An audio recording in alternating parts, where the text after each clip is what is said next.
नमस्कार, मी पंजाब हवामान अभ्यासक मुक्काम गोष्ट कुगळी धामणगाव तालुका शिरूर जिल्हा परभणी।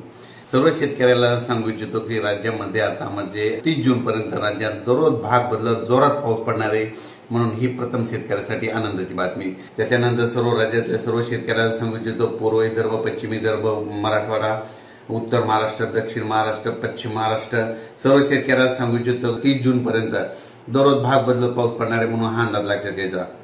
राज्यामध्ये काय झालं की आता जवळपास 60% जवळपास पेरणी झालेली आहे आणि 40% लोकांची पेरणी शिल्लक आहे, म्हणून हा खास करून राहिलेल्या शेतकऱ्यांसाठी खास करून आनंदाची बातमी।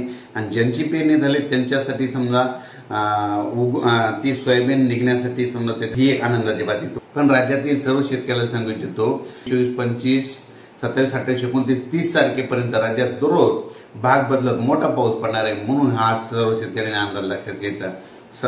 सर्व शेतकऱ्याला सांगायचं झालं तर ज्यांची पेरणी शिल्लक आहे, जमिनीमध्ये इतके ओल झाले, त्यानंतर पेरणीचा निर्णय घ्यावा, म्हणून हे देखील सगळ्यांनी लक्षात घ्यायचं। अचानक वातावरणात बदल झाला तर लगेच एक मेसेज दिला जाईल। धन्यवाद।